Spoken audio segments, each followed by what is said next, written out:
So during his famous Red speech a couple of weeks ago, Joe Biden labeled his political opponents domestic extremists, terrorists who threaten the existence of our nation. Now, you may have written off that claim as the rantings of a doddering old fool, but this is the President of the United States with the full mechanics of the largest bureaucracy in the history of the world behind him. So now the FBI is working hard to bolster those false claims. It's opened domestic terrorism investigations all over the country, most of them against innocent people.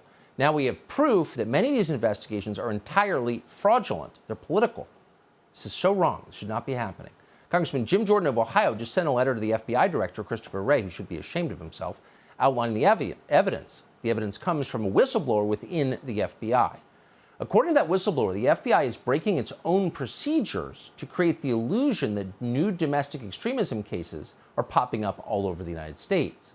In reality, virtually all of these cases are about January 6th, which was a nonviolent election justice protest and covered, of course, by the Constitution of the United States, excluding the people who committed vandalism. But you have a right to assemble if you want. So the FBI's Washington office is overseeing these investigations, these domestic extremist investigations. The whistleblower said that, quote, the manipulative case file practice creates false and misleading crime statistics. Instead of hundreds of investigations stemming from a single black swan incident at the Capitol, January 6th, FBI and DOJ officials point to significant increases in domestic extremism and terrorism around the United States. So they're lying with numbers, just like they did under Corona. This is fraud. And now it's occupying a huge percentage of the FBI's time at the very moment we just had 2 million people whose identities we can't verify waltz into our country. Now, the whistleblower says he was told that, quote, child sexual abuse material investigations were no longer an FBI priority and should be referred to local law enforcement agencies. Oh, germane to the last subject we addressed in the open tonight. You'll notice they're downplaying the importance of child sex crimes. Interesting.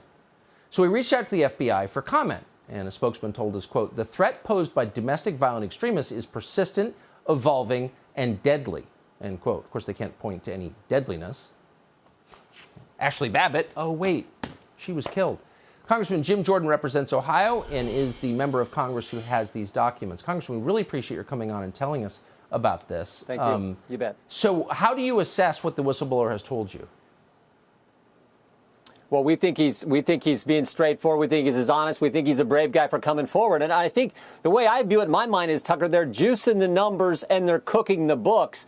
And they are so focused on this, they're willing to pull agents from child trafficking cases to foster this narrative that you talked about, that Joe Biden in front of Independence Hall with the red background, clenched fist, talking about half the country being extremists. So remember, we've had previous whistleblowers who came to us and said that they were being pressured to label cases as domestic violent extremism. This whistleblower came forward and talked to us about how they're cooking the books, making the numbers seem that there are cases all over the country, when in fact they're all related to January 6th. And now what's happened today, we learned that this newest whistleblower has been suspended from his job. So there's retaliation going against this guy for coming forward and telling us what's going on. So the administration is doing this because there's really no one to push back. I mean, corporate America is completely on their side, the entertainment business, the media, and of course the entire Congress. If Democrats think they're going to win both houses, keep both houses, they just announced today, we're going to keep both houses. Yeah, if that were to happen, well, I hope it doesn't, of course, but if it were to happen, yeah, it feels like they would double down and start putting a lot of people in jail. No, that's why this election in 50 days, Tucker, is so darn important. The way you send a message is put Republicans in charge, and then what we have to do is get tough. We got to be committed to getting the truth to the American people. We got to be committed to any and every remedy we can come up. Nothing should be off the table when it comes to reining in a political Justice Department, which everyone knows is now the case. I mean, think about the last 6 weeks. Joe Biden raided the home of a former president, took the phone of a sitting member of Congress. The Inspector General at the Justice Department assisted in imaging the phone. He's supposed to be the independent oversight of the Justice Department. And oh, by the way, he also signed legislation which is going to unleash 87,000 IRS agents to come harass we, the taxpayer. That happened in 6 weeks, for goodness sake. So yeah, this election is critical when it comes to America's freedoms, liberties, and the Bill of Rights. I think you're right. I'm not a huge booster of the Republican Party or anything, but I'm certainly rooting for them this time. That's for sure. I think this is, when you put it that way, this is really scary. So there's our FBI continuing to make a false narrative about January 6th, pumping up numbers. No wonder domestic violent extremism is so suddenly so bad. They're using one incident to ramp up a huge number of investigations. Each person individually is an investigation. Their family members and stuff could be part of the investigation. They're ignoring illegal immigrants, child sex trafficking, whistleblowers. Here's another whistleblower coming forward. We have like 24 now, pressuring them on how they label a case, keeping them responsible for a higher number of stats. Whistleblowers aren't protected. They issued a document specifically saying you needed a higher up's approval before speaking to a member of Congress. You can't be a whistleblower on your boss unless you get your boss's permission first. This is the same way that it works a lot of times in the military and in law enforcement, by way of respecting chain of command. The FBI leaks like a sieve, but yet this is a problem. And they're targeting symbols that everyday Americans use. Second Amendment. If you support the Second Amendment and you show anything that says you support the Second Amendment, you could be a violent extremist, specifically a militia violent extremist. Black and white American flags. There's a black and white police variant that has a thin blue line on it that shows that you support law enforcement. The Gadsden flag, of course, which is "Don't tread on me," yellow flag with a snake. I happen to sell a 2A shirt. I guess I'm on a list somewhere. And there's the police variant, the American flag. Shows you support law enforcement. Meanwhile, they're ramping up to stop school board members from complaining about CRT. They're being investigated. They're definitely white supremes. All the while, they've continually been exposed for worse and worse behavior, even in old scandals. Operation Crossfire Hurricane, aka Russian collusion, the hoax where they illegally spied on Trump. They got fake intel. They leaked the intel. It was published in mainstream media. Then they used those mainstream media sources as additional information to show that they needed to get a warrant. Coming out that they hired and paid an informant for Russian disinformation. They paid him. They knew it was disinformation, and they paid the man for it.